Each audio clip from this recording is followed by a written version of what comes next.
guys, this is Eunice and welcome to my channel. This is Chauze Pre-Love Collection, and this is sort of a new, a different video. And I had been given some questions and so far. So I'm gonna say it's like a requested video and so far, even though it may not be. But anyway, we're gonna be talking about jewelry.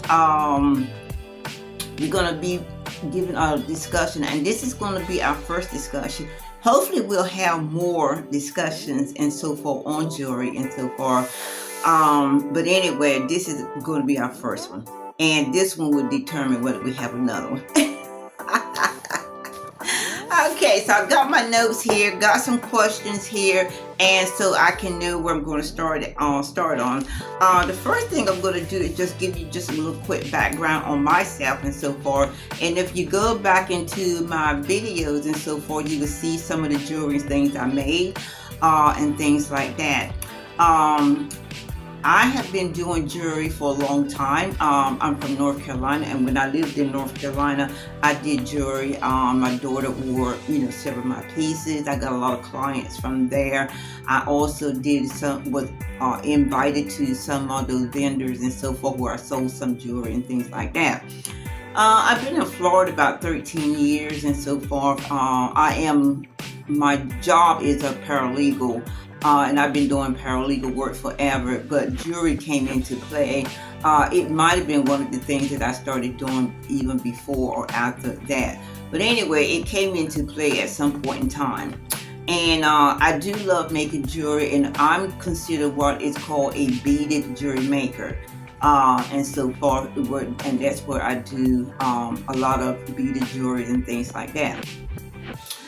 Let's see, when I got to Florida and so far, basically for several years, I didn't do any jewelry. I just did paralegal work. I went to school to become a herbalist as well during my earlier days here in the state of Florida. So I got into that, and I kind of let the jewelry go to the side, and I kind of stopped making it.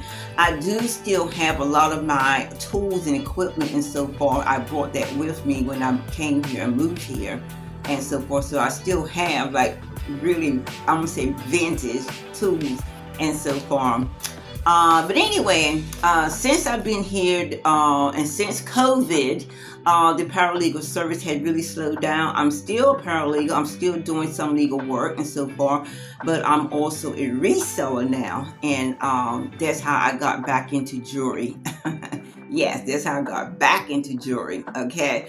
So I started thrifting and so forth, started reselling, started thrifting and so forth, and one thing led to another, and then I got back into jewelry. I got into vintage jewelry and so forth, and I absolutely love it. I do have quite a few thrifting videos on my website. I also have some jewelry hauls on the website and so forth and things like that. And one of the things is, because I'm a YouTube watcher myself, and one of the young ladies that I watched and so forth, she also started out as a beaded jewelry maker, but now she's a metalsmith, a jewelry maker, and so forth. But she still likes to dab and she said instead of her buying all the beads and so forth, she buys beads for one design. If it happened to come to her, that design, she would just go ahead and get that and so forth, so she don't buy a whole lot of beads and so forth. Well, I thought about that too and so forth, but most of the time when you go to get really substantial beads and things like that, you have to order, and you have to order and so forth. So when I order, I just make sure I just get more than just that one or two things and so forth and all that. So now let's go ahead and get started. Enough about my experiences. Let me go ahead and start answering some of your questions. But actually, my experiences hopefully did answer some of the questions. Okay, so let me explain how jewelry is complicated and so forth. Jewelry is more than just putting together design, beading, stringing up some beads and things like that. Jewelry is complicated because of the designs, and all that. The material for the design, um, tools for the designs, and all that. I mean, it is a lot. And then once you do all those things and get a jewelry piece made and so forth, then more complication, the pricing and so forth. So it is not about, just joyfully just sitting there just stringing beads and so forth. It's a lot of stuff that goes behind it and so forth and things like that. So it is complicated, but it's not complicated if it's something that you love doing or want to do. And so for jewelry is very, very important to a lot of people. I've always said jewelry makes an outfit completed. And so for, a woman that is fully dressed and doesn't have any jewelry, um, to me, in my opinion, is not fully dressed because most women are going to wear at least one piece of jewelry, a necklace, maybe rings, bracelet, or the whole thing. A lot of ladies wear the whole thing, especially when they're going to formal wear. They wear the bracelet, necklace, and of course earrings and so forth. Some ladies are minimalist and so forth as far as jewelry is concerned, and then some like to wear jewelry more. But I don't know of any women, period, that don't like jewelry and so forth. So jewelry is a thing. It has always been a thing. And also, the next question is about getting started into, um, you know, getting started. If you are interested in making jewelry or interested in vintage jewelry or metalsmith making jewelry or whatever jewelry and so forth, that is going to be a good question for you to have to sit down, make some notes, talk to yourself, and figure out what you want to do. Okay, because any jewelry, um or any jewelry business is you're going to need some capital and so forth, which is money. Okay, any jewelry business you do. Okay, because if you and that's one of the first things that you need to do is you need to decide what type of business, jewelry business, you want to do. Whether you want a full blown bench jewelry desk or one of those a metalsmith where you make high end rings, different pendants, well, everything you make, and so far is going to be with a saw, heat, welding, and all that stuff like metalsmith does. And so for metalsmith, in my honest opinion, they deserve their money because their jewelry making is actually more complicated than my jewelry making as a beaded jewelry maker and so forth and things like that because of all the things that they have to go through. But from the YouTube and so forth, from me watching and picking up stuff from metalsmith jewelry makers and so forth, they seem to enjoy it and they just go through it because they know what they're doing. So that that is one thing, but that's something that you want to think about doing. But like I said, one of the young ladies that I do watch and so forth, she actually started out as a beaded jewelry maker, and so now she is a metalsmith. That means that she is making substantial rings, substantial brooches, substantial and so forth, meaning that she is using certain high-end material in order to achieve this and so far, and she has some beautiful stuff on her website as well. Now, so let me drop down another notch and so far. Okay, you now, as a beaded jewelry maker, also you still need some capital and so far, and any jewelry maker is going to have an ideal of what they want to do so they can get set up as to what they're going to do and so far. So as a beaded jewelry maker and so far, I would need a table still. I wouldn't need the saw or the welding or the hot gun tool thing and so forth and all that and so forth. But as a beaded jewelry maker, and if I wanted to make good money, a high end dollar money jewelry and so forth, I may not be able to make in the tens and thousands of dollars as a metalsmith would make and so far, but I still could make beaded jewelry into the $1,000 mark. Okay, and when I say that because it's the material that you know, come up with, and in order for you to get the material that you need to make this high end necklace or high end ring or high end whatever and so forth, you need to have a jewelry idea. Okay, say that I wanted to make a necklace and my prices for this necklace is going to be $500. So I'm just using it as an example. Okay, and I already have an idea of what I'm going to do with this necklace and so far. Okay, I don't want a long necklace because the expense is going to be way too high. So I do want a necklace that come back here maybe at least a 24-inch. And what I want to do is I want to have some nice chunky beads on this necklace. I want to have 14 karat gold beads, real 14 karat gold beads. I want the findings to be 14 karat gold as well. And the beads that I want is going to be gemstones, agates, and the luxury jewelry making and so forth, because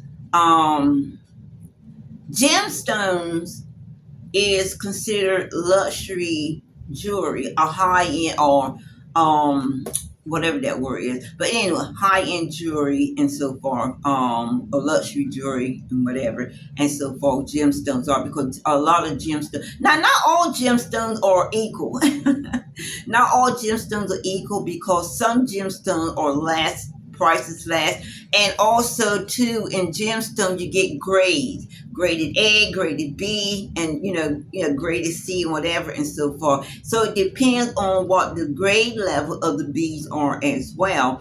And all that. So all that takes in account and so forth. And when you are making this beaded necklace and so forth, you have to keep account of all this stuff and everything. The millimeters of the bead size, the cost of that, the different beads you're putting in, the finding, which is going to be the clasps and things like that. Oh, and the wirings and all that. So all this has to take place and so forth for you to make this here at $500 a necklace and so far, which can be done, like I said, with the 14 karat beads, the chunky gemstones. You can put in crystals. You can put in different types of gemstones and so forth. And even when you say gemstone, crystals, diamonds, all that comes into play. That's what I said that when you're doing gemstone with sterling silver and gold, it's considered like high-end jewelry and so forth and all that. So there you have that. So you have to determine, where you're going to start at, and all this and that so forth. You may just want to start out making average cost necklace and bracelets and things like that and so forth, or you might want to just start out making luxury jewelry and so forth and things like that, to go ahead and get a heads up and go ahead and get started, because that's where you know you want to go. So in doing so, if you want to start out on the high end dollar mark and so forth, you'll probably end up making maybe one or two pieces and so forth, getting you started and so forth. But if you do the average cost or lower cost and so forth, you probably could get enough materials and to make more pieces and things like that. But again, that's where you have to decide and so forth when you start making jewelry and all that.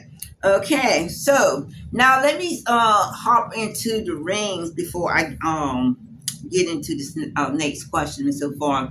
Even as a beaded jewelry maker and so forth, you may not be able to put the ring together the way a metalsmith will make it from scratch and so forth. But you can put in a high dollar ring together, because they do have the ring, what do we call those? They have the rings already made and so far, already made. So if you want to do a high dollar ring, you buy the type of ring that you want and so far, and then you decide whether you want to put in real diamonds into the little openings and so forth, or whether you want to put gemstones in, or whether you want to put zirconias in, and all that. So that makes the ring high dollar ring. And so far, it's the material. Again, it's the material. And so far. So yeah, you can buy rings. And also too, if you're going to do a high dollar ring, you want to buy a ring um, that you can, add your style to. Say, for instance, you can buy a 14 karat gold band, that you have maybe like a 10 millimeter um, gemstone finding to put on the ring and so far. And then you may buy a ring that has some of these little circles around them and so forth, where you can buy small diamonds and so forth and put into that and everything. So you can, but make sure the ring is 14 karat gold, and make sure you're using real gemstones or use real diamonds, because if a person purchase a ring from you and you want to feel comfortable that that person can take that ring and go to the jeweler and have it confirmed that this is real diamonds and this is real gemstone or whatever and so far.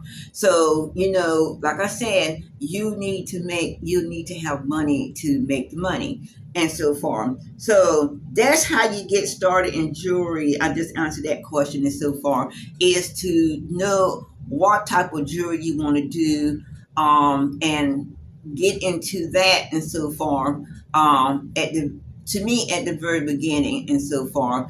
You may, if you're going to be high-end jeweler, you may want to save up money to get these high-end materials to make the designs and so far. In the meantime, while you're waiting to get your money, you can always put your design on paper. I always do that. I get a book. If I have a ideal in mind, I put it on paper, and depending on what the income or the cost I'm looking for, I write everything on paper as well. And I totaled it up, to what I'm paying for this and so far and everything. And I'm getting all the information on that. So that's why I say it's not just about string and beads. You have to go and find the beads you want, the cost you want, and all that and so far, and make sure that when you put in the detail for that item, it can be confirmed and all that. Okay, so one of my last questions is, and so far, is to find how to find the right tools. Well, again, finding the right tools is deciding on what jewelry, and that's the reason why it's so important for you to know what kind of jewelry maker you're going to be, is because you need to have the right tools and to do the work for you and so far. Okay, now in my case, I wanted to be a jewelry maker, a beaded jewelry maker, and I thought that would be substantial for me financially and otherwise, that I could afford to get the beads I want. I could afford to sit back and so forth. Once I do all this stuff that I do, once I get everything and so forth, yeah, then I can just sit back and relax and string some beads and so forth. But I got to start with my design so I know what I want to get, and then I have to look at the cost and so far to see how much I'm going to charge for it and all that. And then the last part is that I do is put it together. So how to find the right tool is going to depend on what type of jewelry maker you intend to be. Metalsmith, beaded jewelry maker, and also too, some jewelry makers use polymer clay jewelry. I know a young lady who's doing very well with doing that in Canada. I do watch her sometimes; she does that, and so far. I also watch another lady who uses that clay, enamel clay. She does a really good job with that, and so forth. So it's all different kinds of jewelry maker, and so forth. And then I seen another young lady who just into braces and bracelets and so forth. So that's what she makes and so forth, makes and sell her bracelet. She's young. I think she's in school, so she sells it maybe to her classmates and to whoever and so forth. But to it all depends on you. It all depends on what kind of income you want to make from jewelry making. It all depends on your creative designs or what you want, what you know you can or can't do in jewelry making.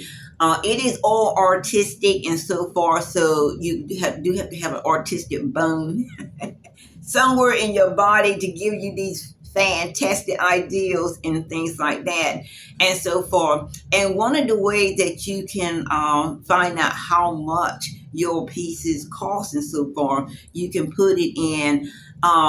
You're not going to find your piece in Google. You're not going to find it in Google because these are one. First of all, when jewelry makers make jewelry, it's one of a kind. You're not going to have 50 necklaces and so forth and things like that. You're not going to have 50 necklaces and so forth around, and every person that sells jewelry is going to be selling the same necklace. Your jewelry is going to be unique and individual and so forth. So, but how you can use Google to comp and get the cost of your jewelry is by putting it in. Okay, let's just say amber. Let's pull up some amber necklaces to see what the costs are, what people are charging for their amber necklaces and so forth and things like that. So you're not going to see your necklace, but when you pull up all these other designs and other necklaces and so forth, you will see what they go for, and that's how you will price your piece.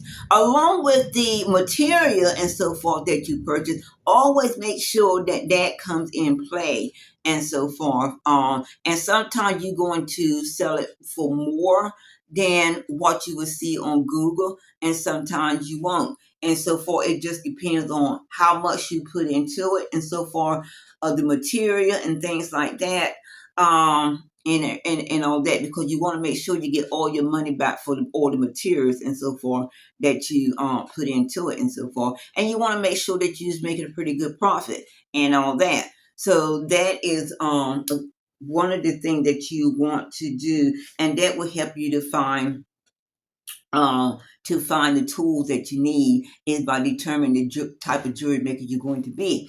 Now, let's get to the last thing I'm covering is the vintage jewelry. As I said, and I've been doing thrifting a couple years now. I've been thrifting jewelry for a couple years now, and I absolutely love it. Check out some of the jewelry hauls that I've done and all that. I love it, love it, love it. And what I've done, what I've started doing, is using some of the vintage pieces and so forth, the pendants, some of the gemstones and things like that, to create a one of a kind piece and so far. So yeah, I'm back in doing. I'm back in doing jewelry, making beaded jewelry. Just every now and then, I'll get enough stuff to put a piece out there of my own and so far. So I'm excited about that. Other than that, usually I give all that stuff to put that in my craft bags and so far. And I've always said too in one of my jewelry hauls and so forth. I wish I had this around when I was making beaded jewelry and so forth. I would be like in hog heaven to get all this jewelry and so forth and everything. Where I can just create jewelry, make jewelry, break down, restring, and all that stuff. I would have been whole. That's a lot of jewelry that comes out of these boxes and so forth. I just did one not long ago. Box 14-pound jewelry, $102 and so forth. But I tell you, all that jewelry just would just last me, on and on. So right now, I do have a money pile of vintage jewelry and so forth that I am putting into my website, 10, 20 pieces at a time, and so far is what I'm doing, 10 and 20 pieces at a time, and so far. And when you start to thrift and get into vintage jewelry and so forth, you're going to learn even more about jewelry, that you didn't know, and so forth, about the designer brands, the designers themselves, more about the gemstone, the pieces, and all that. You're just going to learn more. Now, I did take a class when I did started my beaded jewelry. I started the beaded jewelry first, and so far, because of a lady that I was working with got me inspired to doing it. She was doing it, and she helped me out and got me inspired doing it. So I started, making beaded jewelry as myself when I was back in North Carolina, and so and like I said, I did sell. My daughter did the model and so forth and got me, sales and things like that. And we didn't have the marketing or social media at the time that we do now. So now it's like really good because you can, put your design on the social media for everybody to see. Back there in the day, not giving my age and so forth, I didn't have that. I didn't have social media to sell my jewelry and things like that. But yeah, so and I had to sell locally and things like that. I did not have any online platforms to sell it. So I had to do the best I could, but I did still sell jewelry back in the day. Okay, so vintage jewelry is a good place if you don't want to make jewelry, you just want to sell jewelry. Vintage jewelry is a good place to start your jewelry business and so far and everything. You'll still need to have some capital to set yourself up and so far because the vintage jewelry do need testing. That some of them needs repairs and all that stuff, and you just want to make sure you have all the tools you need even for that part of the jewelry and all that stuff and everything. So yeah, so either way, you're gonna need a few dollars to get started in the jewelry business and everything if it's just doing vintage jewelry. But because I do have a whole lot of tools and things like that, I was okay with tools. But I did buy a new tool set. I will show you that. And if we do have another jewelry discussion, I will be showing you some of my other tools and some of my other stuff that I use. And this right here is the start of any jewelry, beaded jewelry maker and so forth. These are the tools to start out with and so forth. And you can get these tool kits from Amazon and all that. And it has everything that you need in here for to start out as a beaded jewelry maker. And then you can use your table or whatever to, work on and so forth and all that. So I just recently purchased this because you're always going to need a sharp wire cutter and so forth if you are a beaded jewelry maker and so forth you need. So I've had to purchase several of those throughout my jewelry career or time and so forth. And I still got some old ones, and I just got this new one also in this particular kit here and all that. So yeah, so this is the start out of your beaded jewelry because this is the tool that you need.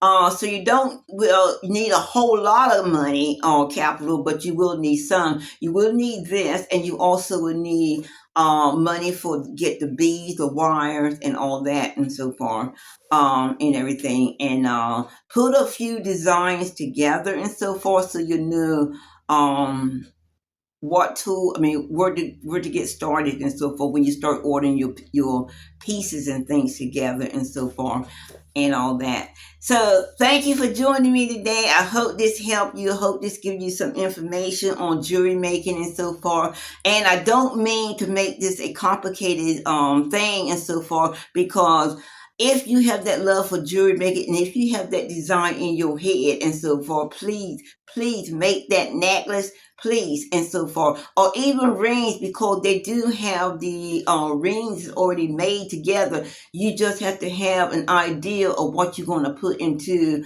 the rings and so forth, what kind of gemstone, diamond, zirconia, or whatever you're going to put, the colors and all that. So you still can make that ring yourself and so forth. And some beaded jewelry makers even make wire rings or stretch rings and things like that. So you can do that too. But I would rather purchase the ring itself and so forth, and then add my gemstones or diamond or whatever into the ring and so forth and all that. So yeah. And check out my website and so forth to see if there's anything that you like and so forth. We are still listing. We got some things to list. Hopefully, get it listed this week. And I'm very excited about that. And I'm very excited that I would ask enough questions that I could come on here and just blah, blah, blah, blah. Because I love talking about making jewelry. I love talking about things like that and jewelry and vintage jewelry. I am so hooked on vintage jewelry. I love it, love it, love it, love it. So I'll see you next time on the next video. Bye.